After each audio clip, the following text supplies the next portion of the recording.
Irmãos, mais uma vez quero agradecer ao Senhor pela oportunidade que nos dá, de falar um pouquinho mais da sua palavra e que Ele pudesse assim nos abençoar ricamente com o conselho que nós temos preparado.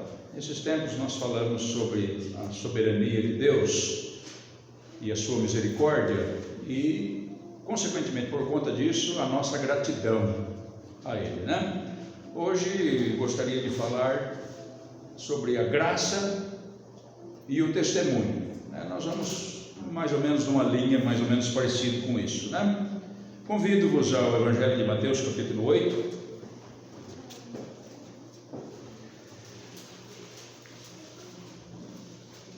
A graça e o testemunho. Só para a gente ficar esclarecido sobre estes pontos, gostaria de dizer aos irmãos que a graça diz respeito ao favor de Deus por nós, a ação que Deus faz na vida do homem. E quando nós vamos falar de testemunho, então diz respeito aos crentes, ou seja, é a nossa entrega ao nosso Senhor. Então é sobre isso que nós vamos falar nesta noite, irmãos, está certo? Mateus capítulo 8, verso 1, diz assim no versículo 1: E descendo ele do monte, seguiu-o uma grande multidão. Irmãos, uma coisa que é maravilhosa da gente ver é que as coisas que aconteciam, por exemplo, no tempo de Cristo, acontecem hoje. Mudou a cultura, não sei das coisas. Não, as coisas permanecem igualmente. Nesta primeira parte, nós vemos o texto da palavra de Deus dizendo: seguiu uma grande multidão. Esta grande multidão, ela continua até hoje.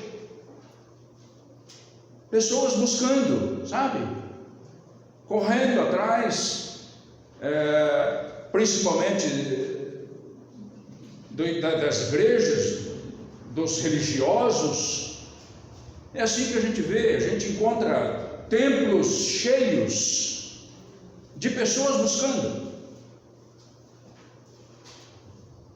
No meio daquele monte de gente, pessoas bem intencionadas, nós encontramos pessoas que sentem necessidade de buscar algo mais do que aquilo que a gente corre atrás nessa vida. Mas se a gente for para perceber, a gente vai encontrar a grande maioria, eu digo a grande maioria, de pessoas apenas buscando as bênçãos desse mundo. E não é diferente no tempo de Cristo. Se a gente olhar no texto do Evangelho de João, capítulo 6, nós vamos ver um duro discurso do Senhor Jesus Cristo, e tinha uma multidão atrás dele. Mas quando ele faz o duro discurso, nós notamos que as pessoas, é duro esse discurso, quem pode suportar? E voltaram para trás. Então, as igrejas hoje, muitas delas, com seus templos abarrotados de pessoas, e eles estão atrás dessas bênçãos. Por quê? Porque os seus dirigentes, os seus pregadores, os seus falsos apóstolos prometem isso para eles, então eles continuam ali. Mas se fizeram um discurso duro para falar do pecado do homem, eles vão ficar vazios. Então o que ocorria lá atrás, no tempo de Cristo, no tempo do início da igreja, a gente percebe que ocorre aqui também nesse tempo, irmãos. Pessoas interessadas nas bênçãos, e os líderes religiosos interessados primeiro em se vangloriar, ou seja, de receber a honra, e depois eles estão atrás, na verdade, das ofertas que são dadas naqueles tempos. O que eu quero dizer é que as coisas parecem iguais, só não é igual com relação a Cristo. Porque Cristo tinha um objetivo. ensinar a sua palavra, falar da sua palavra às pessoas, falar da sua salvação às pessoas. Então, eu só quis fazer essa comparação para a gente perceber que as coisas que existiam lá, existem hoje ainda. Igrejas verdadeiras que pregam a verdade, que anunciam o pecado dos homens. Mas, por outro lado, a respeito das multidões, a gente continua no mesmo estado. As multidões atrás, o Senhor Jesus diz aqui no capítulo 9 de Mateus, verso 36, e vendo as multidões, teve grande compaixão delas, porque andavam cansadas e desgarradas como ovelhas que não têm pastor. Então o Senhor Jesus via a necessidade deles e queria falar sobre esta necessidade. Então é isso que eu gostaria de dizer, que é diferente das igrejas que a gente tem visto hoje pelo mundo. Amados, então esta é uma triste realidade e nunca foi diferente disso. Em toda a história é assim que a multidão está, é assim que o homem está, procurando atrás de alguma coisa. Talvez você que entrou nesta noite aqui está procurando alguma coisa para você também. Talvez você hoje quis apenas, eu quero ter um compromisso, eu quero ir lá hoje, mas talvez você esteja atrás de alguma coisa também. Isso é muito importante quando se entra para ouvir a palavra de Deus. O fato é que, conforme diz capítulo 9, verso 37 e 38, o Senhor Jesus, após ver a multidão andando desgarrada como ovelha, ele diz: olha, rogai pelo Senhor da seara que possa mandar os ceifeiros para colher esta seara.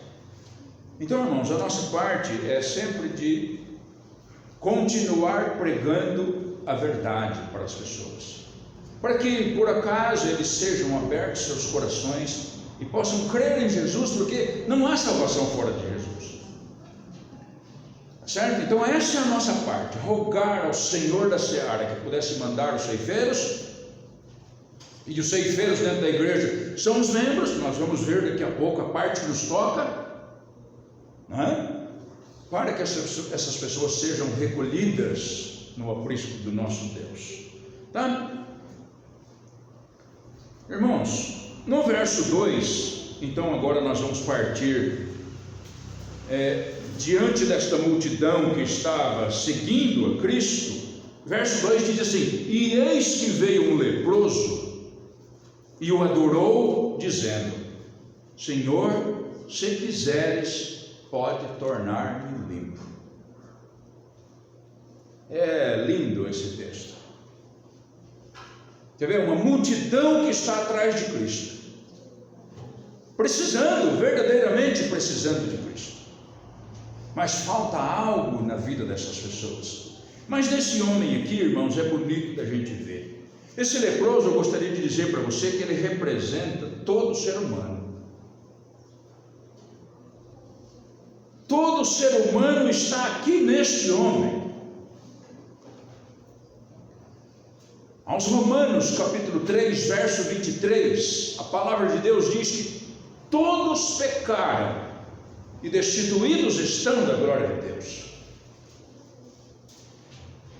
Este leproso aqui é este homem que está longe da glória de Deus. Interessante da gente ver esta parte. Esta é a condição de todos. Pela lei, esse homem era considerado imundo, irmãos.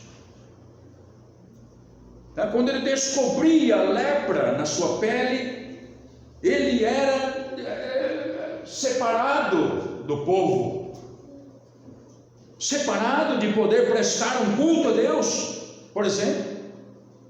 Ora, essa é a condição do homem. Todo mundo, eu agradeço a Deus todo dia que eu levanto. Eu trabalho com um rapaz e tenho falado bastante do evangelho para ele. Ele é católico e ele, agora que nós estamos falando do evangelho, toda vez, graças a Deus, amém, sabe, ele está empolgado. Mas a condição deste homem, irmãos, independente da sua vontade, é a condição deste leproso, separado de Deus. Ele está achando que está em comunhão com Deus. Ele pensa que está em comunhão com Deus, porque ele levanta, ele faz uma prece, ele acha que ele não tem maldade no coração. É assim que eu estou vendo ele. Então esta é a condição. Esse homem aqui, pela lei de Deus, ele é considerado imundo, ele era afastado da sociedade. Se você tiver interesse depois, Levítico capítulo 13 vai falar da condição deste homem, e você vai ver como que é que tratavam ele. E esse homem aqui é a mesma coisa. Ele é um leproso, ele está no meio da multidão lá, mas ele não pode ficar lá. Sabe que há muito tempo atrás o pecado já foi tratado mais ou menos assim aqui em Sul Minúsculo, irmãos. Olha como que o tempo muda, né? É parecido com isso aqui, tá? Por exemplo, quando uma pessoa cometia um ato vil, ele era meio rejeitado, sabe?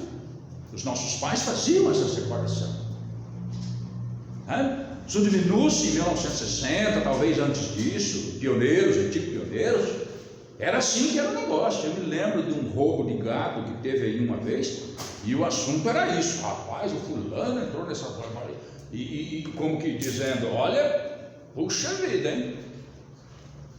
Então parece que já foi assim até aqui em Sul Minúsculo, já foi tratado assim. A sociedade separava esse homem. A lepra retrata o pecado do homem, e por isso ele estava numa separação. Ele ficava separado. Então ele entendia a sua condição. Você está entendendo, irmão? Ele entendia a sua condição, e essa era uma lei dada por Deus. Então ele não tinha perspectiva, e ele precisava sarar daquela lepra para poder de novo ter acesso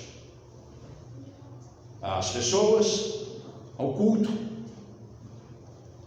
Era terrível. Talvez se o homem percebesse a sua condição, ele então chegava nesta condição que este homem chegou.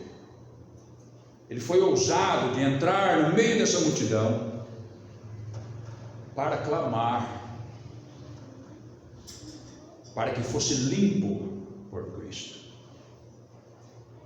Quando a gente acha que está tudo bem, irmãos, a gente não precisa de um Salvador.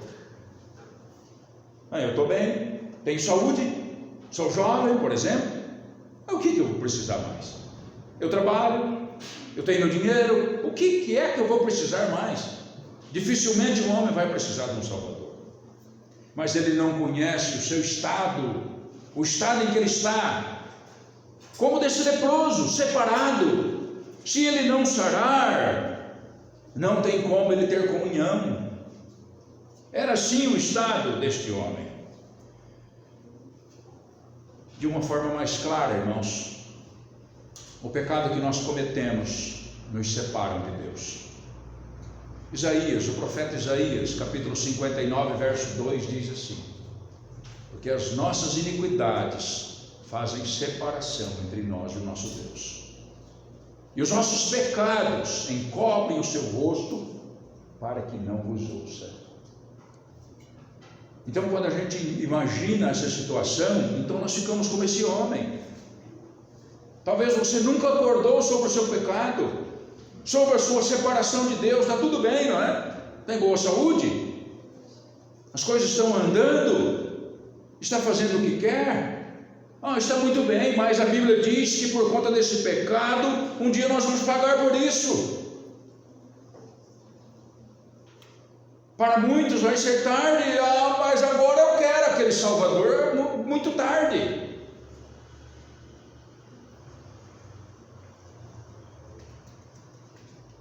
O pecado nos separa de Deus. Quando a gente olha o versículo 4, irmãos,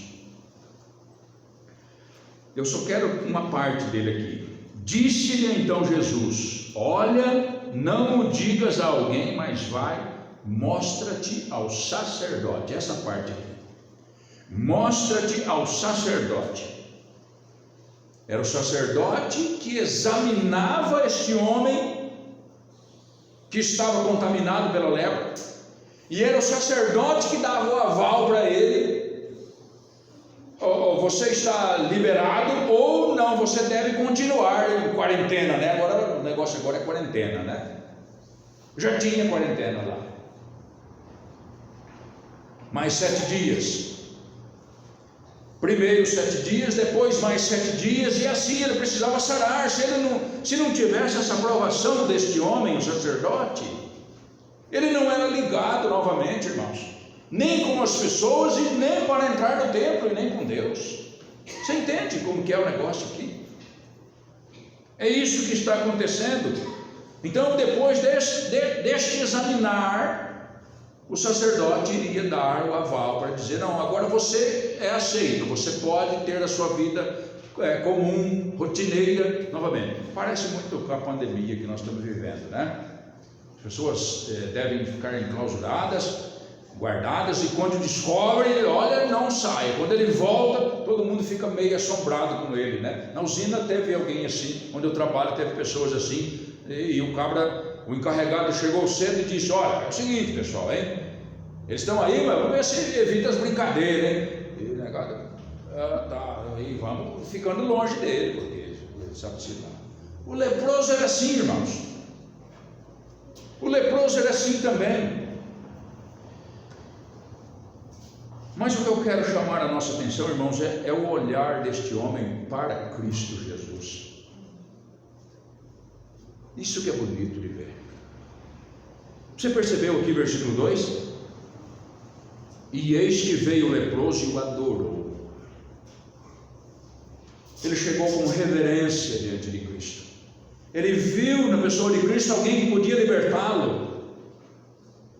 Irmãos, eu vou ser sincero, essa é uma das partes que está faltando para as pessoas: a reverência diante de Deus, adoração a Deus, uma adoração sincera, uma adoração que não mistura mundo e as coisas sagradas.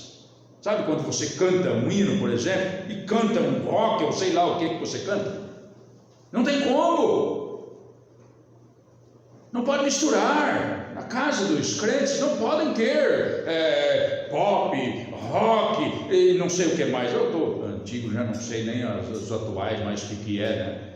Não pode ter, irmãos. Esse homem, essa é a diferença dele. Todo mundo está andando atrás de Cristo. Ele chega e adora a Jesus, porque ele descobre que somente ele poderia fazer. As palavras dele são lindas: se, Senhor, se quiseres, se o Senhor quiser, o Senhor pode mudar a minha vida, mudar o meu estado. É magnífico a gente ver este homem. Ele chega adorando, e mais uma vez é isso que eu digo para a gente, é o que está faltando para a gente. As pessoas veneram de tudo: seus carros, suas roupas, suas casas, alguns o ídolo. E isso você pode abrir um leque para dizer o que é ídolo, tá? Adoram o pastor, adoram o templo, adoram os falsos apóstolos, não é assim? Tem gente que briga por esses falsos profetas por aí, mas não adoram a Deus na beleza da sua santidade. Senhor, se quiseres, podes tornar-me limpo. Isso é fé, irmãos. Isso é uma fé genuína. É de saber que o único que pode fazer a diferença é Cristo.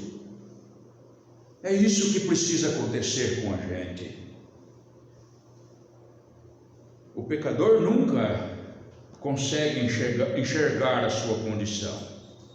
Olha aqui esse Mateus capítulo 7, Versículo 3: E por que reparas tu no argueiro que está no olho do teu irmão, e não vês a trave que está no teu olho? Ou como dirás a teu irmão: deixa-me tirar o argueiro do teu olho, e eis uma trave no teu olho? Hipócrita, tira primeiro a trave do teu olho, e então verás claramente para tirar o argueiro do olho do teu irmão. Percebeu? O homem é assim. Quando se fala do seu pecado, da sua condição, ele está sempre olhando para os lados e vai descobrir que o outro é pior. Pode até ser, não vamos discutir isso, mas nós precisamos saber da nossa condição como esse leproso. Longe de Deus, longe de Cristo, nós somos como esse homem.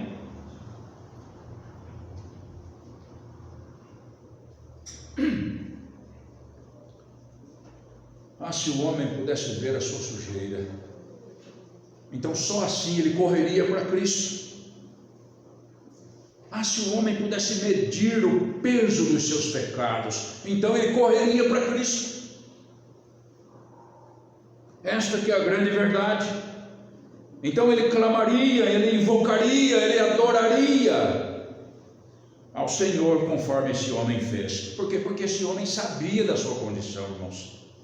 É por isso que ele chega nesta condição, neste estado.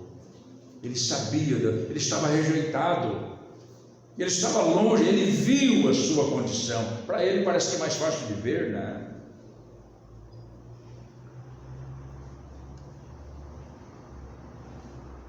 Não há salvação fora de Cristo. Não sei como você pretende entrar na presença de Deus um dia. Não há salvação fora de Cristo, para ninguém. Porque é mais bonito, porque é filho de... Não há salvação fora de Cristo. Sem aceitar a Cristo não há salvação.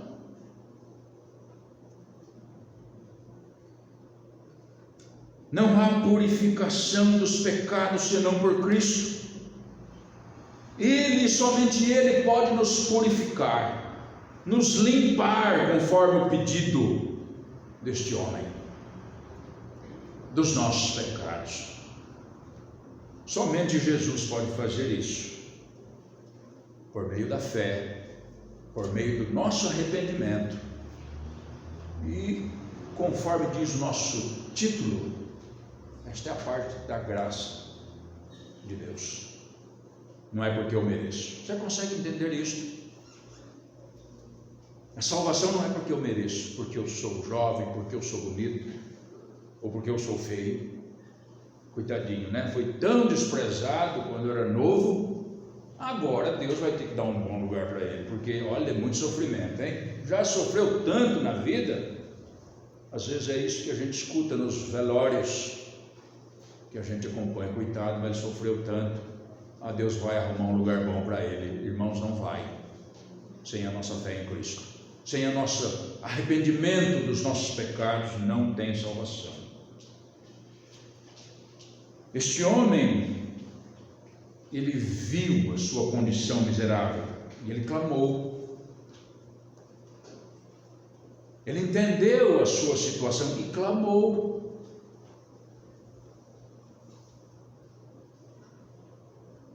Mas é justamente isso que Jesus vai fazer: salvar, limpar. Ele simplesmente clamou para a pessoa certa. É isso que Jesus vai fazer. Foi por esse motivo que Jesus morreu naquela cruz, para pagar o preço que eu e você não conseguem pagar. É justamente isto. Morreu pelo pecador que confessa o seu pecado e que pede socorro, como esse homem. Mas é como eu disse lá atrás, irmãos, no começo da mensagem: se tem um prédio pegando fogo, eu preciso de um super-herói. Se ele aparecer, não é? Mas se eu estou andando livremente, acordo a hora que eu quero, trabalho, tenho meu dinheiro, tenho boa saúde, para que eu vou precisar de um Salvador? Porque não entende a sua condição. Todos pecaram e destituídos estão da glória de Deus. Separados, longe, sem direito, ainda que a vida pareça que está uma beleza.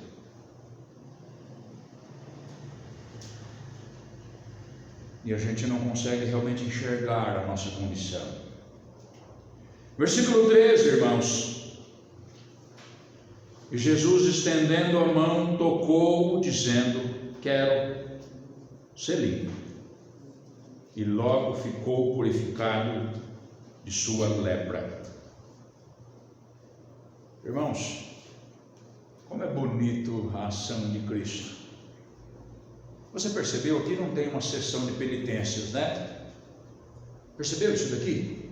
Não tem negócio, agora você vai para casa, chega lá, reza não sei quantas Ave Maria, dá uns 1000 Pai Nosso, é para ver se o cabra desiste, né? Você percebeu que não tem burocracia? Senhor, irmão, se a gente chegar assim para Cristo, é assim que Ele vai reagir. Senhor, só o Senhor pode me dar a vida eterna, se o Senhor quiser. Quero ser limpo. E a Bíblia diz: e logo ficou purificado da lepra. Há um pedido sincero, há um pedido de coração. Por isso, um favor sem burocracia. E o nome disto daqui é graça, irmãos. Graça é um favor que nós não merecemos. Não sei se você entende isto. Nunca chegue imaginando que você merece ser salvo, por conta dos seus muitos pecados. Mas você é salvo porque Deus assim se agradou fazer. Ninguém merece. Não é pelas obras, não é? Não pelas obras, para que ninguém se glorie diante de Deus.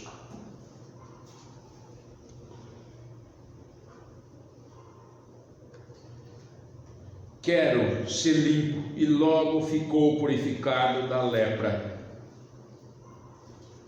Nós estamos vendo aqui pecados quitados, sujeira limpa. Sujeira limpa em Cristo. Talvez alguém pergunte: mas não vai pecar mais? Claro que vai. Claro que vai.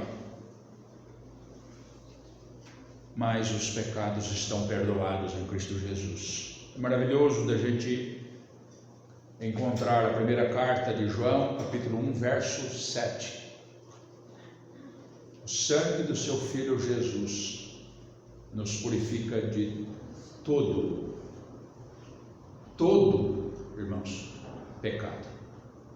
Não é de alguns.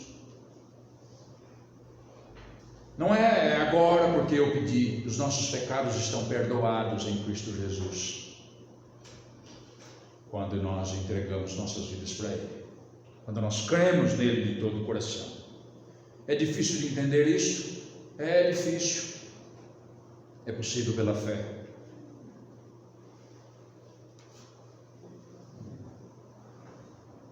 Se o homem soubesse que os seus pecados passados, eu nem me lembro deles mais, viu, irmãos? São muitos. Se o homem soubesse que os seus pecados passados, presente e futuro, são todos perdoados em Cristo Jesus, então ele viria correndo para Cristo. Independente do seu pecado, independente da sua condição, é preciso lembrar que nós estamos destituídos da glória de Deus. Se soubéssemos, eu fico pensando na alegria deste homem, que ele já era um rejeitado, sabe? Eu não sei como que ele passou na frente para chegar em Cristo. Ele está isolado, ele é um leproso. Provavelmente quando ele veio, o pessoal, opa, peraí, esse daí é o leproso. Eu fico imaginando a alegria deste homem, irmãos, que estava separado, que estava discriminado. Agora ele está sendo aceito. As coisas mudaram, irmãos. Lembra que eu disse que subminus antigamente, quando alguém cometia um pecado, um ato vil, ele era olhado meio de lado, tal. Hoje a pessoa que comete os pecados vira herói. Está virando herói, irmão. Se for a questão de um adultério, é o assunto do boteco. O cabra é feroz, e ele fez isso e aquilo lá. Ele é melhor do que aquele que é justo. Ele é exaltado. Mas neste tempo e diante de Deus, esse homem era um rejeitado. E nós precisamos saber que a nossa condição é de um rejeitado. Separado das bênçãos de Deus, do cuidado de Deus, ainda que Ele olha por todos, claro. Agora ele está livre, por isso nós devemos imaginar a alegria que estava naquele homem. E eu quero convidar você, igreja, para ser alegre com aquilo que Cristo fez por você. Para você amar a Cristo, amar a sua igreja, que Ele resgatou com o seu próprio sangue. Se alegre com isso, meu amado irmão. Mas as coisas não estão boas, não estão, não. É tempo difícil. Mas nós precisamos nos alegrar, porque em Cristo há salvação para tudo que nós pudéssemos imaginar. É em Cristo que há salvação. Mas olha o versículo 4. Disse-lhe então Jesus: olha, não o digas a alguém, não o digas a alguém, mas vai, mostra-te ao sacerdote e apresenta a oferta que Moisés determinou para lhes servir de testemunho. A pergunta que se faz é o seguinte: como não falar? Não é assim, irmãos? Vamos nos colocar no lugar daquele homem. Um leproso, rejeitado, provavelmente quando chegou perto de Cristo, todo mundo saiu. E agora ele está purificado, limpo, e o Senhor Jesus diz para ele: olha, não o digas a alguém. Como não dizer? Como segurar a alegria que estava na sua vida? Como? A salvação não pode ficar escondida, aquela cura não pode ficar escondida. É assim que a gente imagina. Agora ele está livre, não é? Como não falar a alguém? Lembra do nosso título? A graça e o testemunho.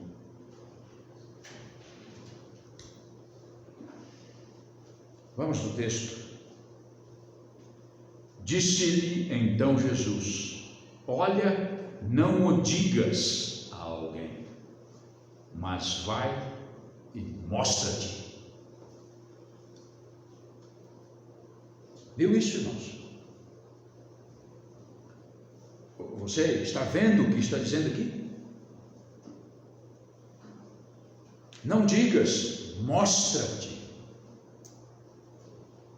Tem diferença. É muito simples a diferença. Eu posso dizer que tem uma máscara.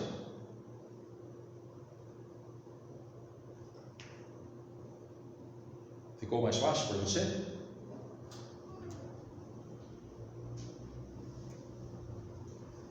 Irmãos, são 3 afirmações que o Senhor Jesus faz aqui. Vai, mostra-te ao sacerdote. Apresenta a oferta que Moisés determinou para lhes servir de testemunho. Então, vai, mostra-te ao sacerdote, apresenta a tua oferta para lhes servir de testemunho. Tudo isso será para a glória de Deus.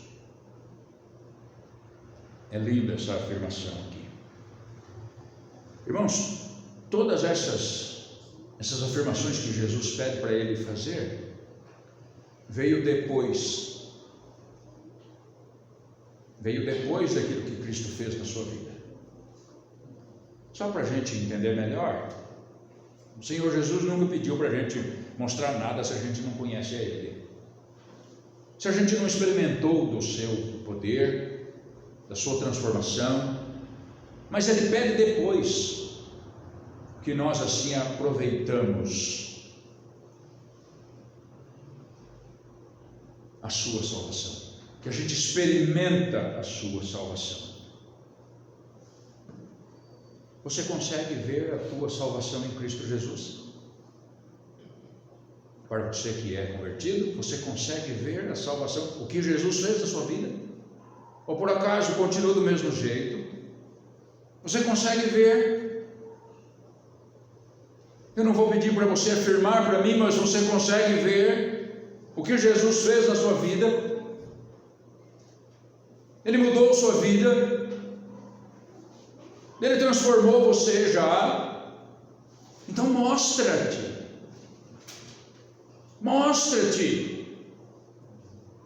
apresenta a tua oferta, porque isso deve ser um testemunho.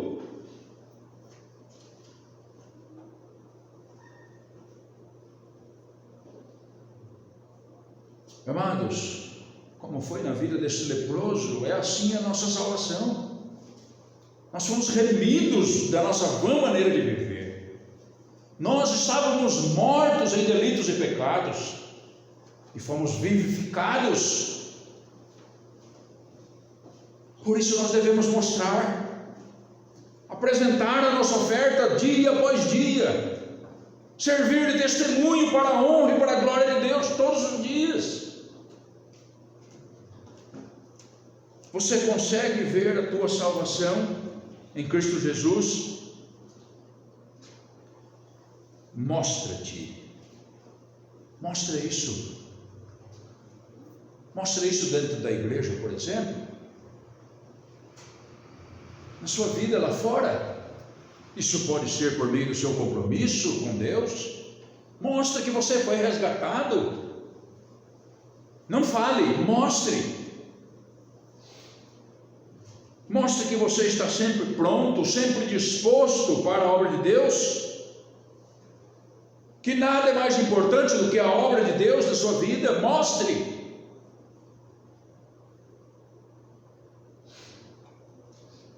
A igreja quer ver. Vou ser sincero com você, e você sabe o que eu estou falando. Não tem coisa mais gostosa do que você ver pessoas que deixam Cristo trabalhar nas suas vidas. Você conversa com ele, ele está animado, ele está empolgado, ele tem lido a Bíblia. Não tem nada melhor do que pessoas que mostram, sabe, irmãos? Mas como é gostoso guiá-los.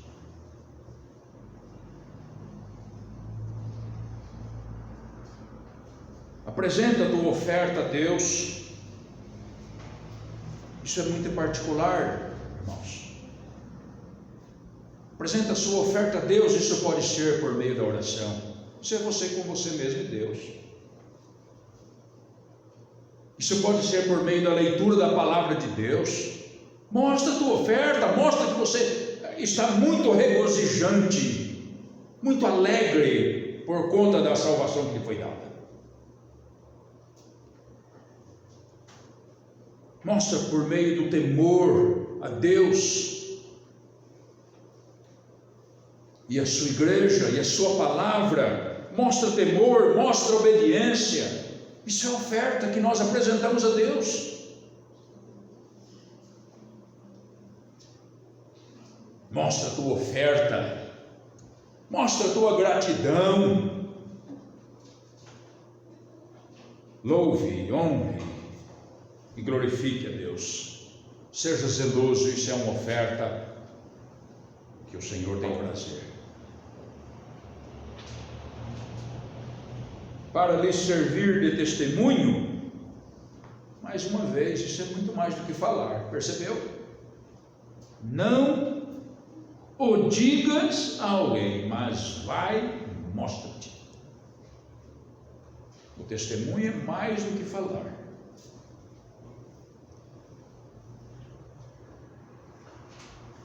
Se você, eu estou lendo, peguei para ler o Novo Testamento, comecei agora, recentemente, e se você olhar capítulo 5, 6 e 7 de Mateus, você vai ver o Sermão do Monte. Quantas opções para a gente ser testemunhos de Cristo, mas é uma infinidade delas, irmãos. Mas eu separei capítulo 5, verso 13. Vós sois o sal da terra.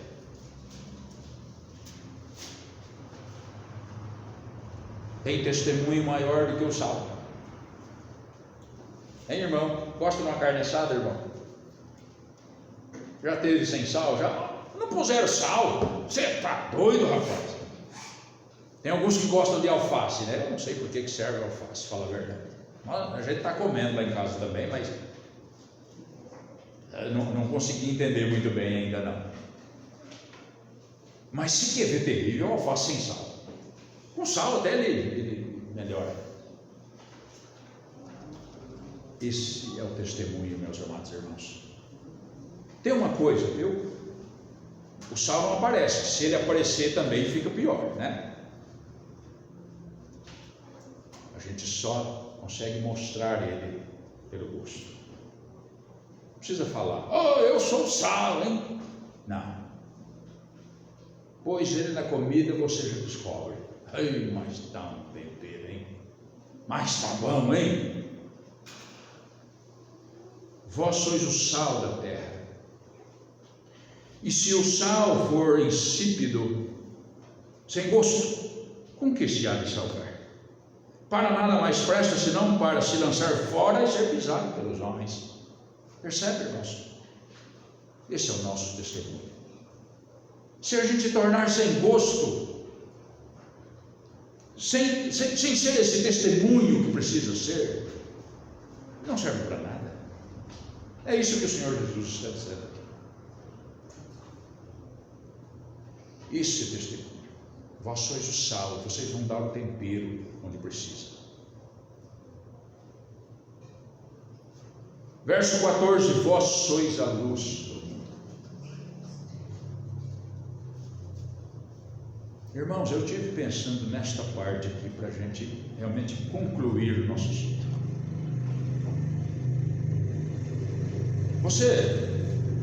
Vou perguntar para o Luiz, ele está vivo aqui. Por que é que tem luz de dia?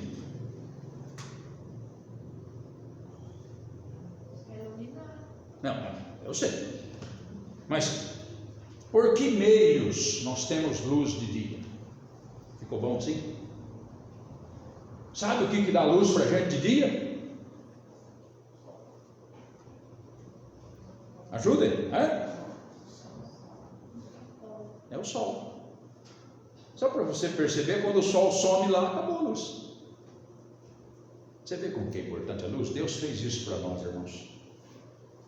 Deus deu o sol para rodar aqui. E quando o japonês já não aguenta mais a noite, aparece o sol. E Deus deu sabedoria para que o homem inventasse a luz elétrica. Porque se apagar, vai ficar no escuro. Vós sois a luz do mundo. Ou seja, onde a gente chega, irmãos, clareia. Interessante como que é a luz, irmãos. Se tiver um breu terrível, aquele fósforozinho, né? Uma luz amarela, feia, né? Mas quer ver aquele fósforo ser útil, você está numa escuridão que não acaba mais. Aqui eu posso andar. Percebe a importância da luz? E principalmente a importância da luz nesse mundo, irmãos. Vós sois a luz do mundo. Ele continua dizendo aqui: não se pode esconder uma cidade edificada sobre um monte, todo mundo vai ver. E continua dizendo: nem se acende a candeia e se coloca debaixo do alqueire ou debaixo da mesa, mas põe no alto e ela clareia toda a casa. Esse somos nós. Apresenta a tua oferta, mostra-te ao sacerdote para servir de testemunho. Nós somos o testemunho de Deus neste mundo. Aqui pode abrir um leque, nós não vamos ler mais, não precisa, para a gente saber isso daqui. O título é a graça por Cristo e o testemunho pelos crentes, por mim e por você. Meus amados, não é somente ser liberto dos pecados, mas é mostrar quem pode fazer isso na vida das pessoas. O segredo aqui não é porque eu fui chamado, agora eu cruzo os braços. Nós precisamos mostrar uma nova vida para esses que nos visitam, por exemplo, nesta noite. Ele precisa ver o nosso apego, o nosso amor por Cristo, pela palavra, pelo respeito ao culto. Ele quer ver isso, os nossos visitantes querem ver isso. E se a gente fizer assim, eles vão dizer: esse povo ama a Deus. E o nosso testemunho lá fora, então, nem se diga a importância dele. Só Jesus pode fazer esta mudança, viu? Para você que nos visita nesta noite, saiba disso, só Jesus pode fazer esta mudança. Pode fazer você uma nova criatura, para lhe servir de testemunho também. Que o Senhor nos abençoe, nos fortaleça, nos dê uma boa semana, em nome de Jesus. Amém.